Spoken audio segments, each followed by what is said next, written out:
Now, here again a question. If a unit positive charge is taken from one point to another over an equipotential surface, then if any charge moves in an equipotential surface, then no work is done. And it is the definition of the equipotential surface.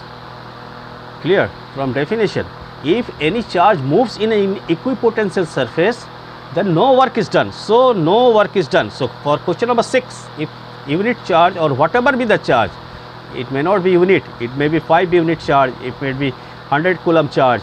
If it moves in an equipotential surface, then no work is done. Okay, so here your correct option is going to be D. Now next question. The electrostatic force between the metal plates of an isolated parallel plate capacitor C having a charge Q and area A. Let's see the options. A proportional to the square root of the distance between the plates. Proportional to the square root of the distance between the plates. No. Linearly proportional to the distance between the plates. Linearly proportional. No. Independent of the distance between the plates. That's the correct answer. Inversely proportional to the distance between the plates. No. So C is going to be the correct answer. C is going to be the correct answer, and I am explaining why it is. A force between the plate F is equal to Q square divided by 2A epsilon naught. Here in this question, your Q is fixed, your area is fixed, so it is independent of distance between the plates. It is independent between the distance between the plates. So force is constant. It is, and the value of force is Q square by 2A epsilon naught. So here your correct option should be C. So your C is the correct option, independent of the distance between the plates. Now question 9. A capacitor is charged by a battery. The battery is removed and another identical uncharged capacitor is connected in parallel. Okay. The total electrostatic energy of the resulting system. So you cannot do it orally. We have to do it in pen and paper. So I am going for a pen and paper, and let's see what is going to be the option. Now let's watch how this works. Let this be a capacitor having capacity C and having charge Q. So this is the capacitor. So its energy is going to be half Q square divided by C, and another capacitor is joined in parallel, identical capacitor. So if this is the plus Q, C capacity plus Q minus Q. Now if another capacitor is joined, what will happen? This charge will flow here. Some charge will flow. Since the capacity are identical, so half of the charge will flow. So it will remain Q by 2, and half of the charge will come to here. It is going to be Q by 2, and minus Q by 2 will induce here, and minus Q by 2 will be induced here. So now there are two capacitors, but their charges are now different. Earlier it was Q and now it is Q by 2. So what is going to be the energy of this capacitor? It is going to be half Q square by C, and Q square is going to be Q square by 4 Q by 2. Now it is Q by 2. Earlier it was Q, now it is Q by 2. So it is going to be Q square by 4 and divided by C. Capacity is C. And energy of this capacitor is now half Q square by 4 into 1 by C, and energy of this capacitor is same. So total energy after connecting them is half, again for this capacitor is also Q square by 4 into 1 by C. So if you add up, so 1 by 2 and C is in common, Q square is in common. So it is going to be 1 by 4 plus 1 by 4, and 1 by 4 plus 1 by 4 is 1 by 2. So half Q square by C, and 1 by 4 plus 1 by 4 is 1 by 2. So earlier it was half Q square by C, now it is half Q square by C into 1 by 2. So the capacity, the energy is reduced, and reduced by a factor of 2. So let's see the option. So for question number 5, your B is going to be the correct option, decreased by a factor of 2. So B is going to be the correct option. Now Question number 13. Which of the following options are correct in a region of constant potential?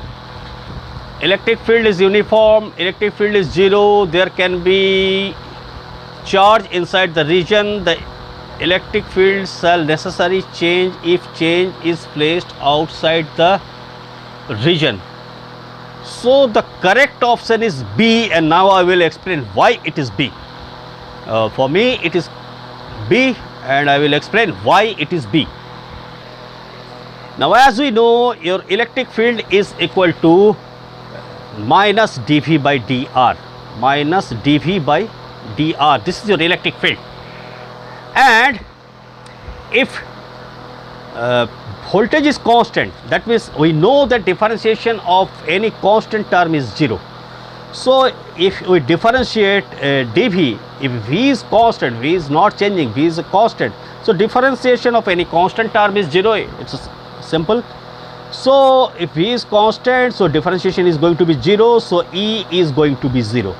So any region where potential is constant, electric field has to be 0 there. So let's see the option. So for question number 13, electric field is 0, B is going to be the correct option. Now next question, the radii of two metallic spheres A and B are R1 and R2 respectively, and R1 is greater than R2, R1 is greater than R2. They are connected by a thin wire and the system is given a certain charge. The charge will be greater on the, okay, for this we cannot do it orally, we have to go for the pen and paper solution. Okay, so let's see what is going to be the result. So two spheres, one is a big sphere and other one is a small sphere.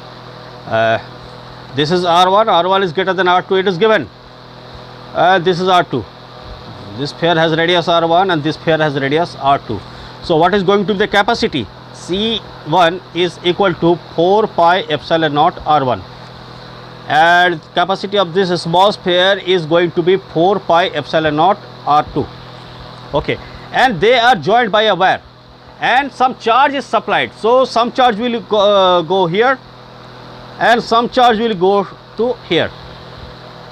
Okay, and how this charge will be distributed? They will distribute it in such a manner so that the potential between them is fixed, constant.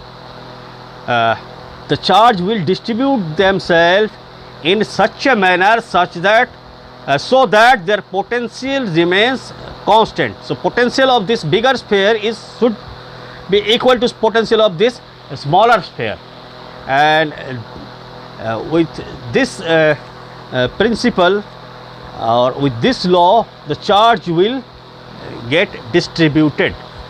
This is the general principle of the universe. So your V is going to be fixed for both the spheres. So V must be equal to V of this bigger sphere must be equal to the V of smaller sphere. And what is going to be the V of bigger sphere? V is equal to Q by C. So it is going to be Q1 by C1 equal to Q2 by C2. So your Q1 by Q2 is equal to C1 by C2, and your Q1 by Q2 is equal to C1 by C2, and C1 is this and C2 is this. So 4 pi epsilon naught and 4 pi epsilon will get cancelled out. 4 pi epsilon naught and 4 pi epsilon naught will get cancelled out. So only R1 by R2. So on the right hand side, if we can see that R1 by R2, and in left hand side Q1 by Q2.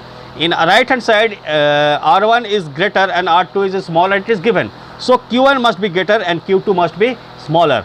So bigger sphere must have greater charge and smaller sphere must have smaller quantity of charge. Okay, so let's see the option. So the charge will be greater for the surface. B is going to be the correct option because A is a bigger sphere and bigger sphere will have more charge, greater amount of charge. Okay, so B is the correct option.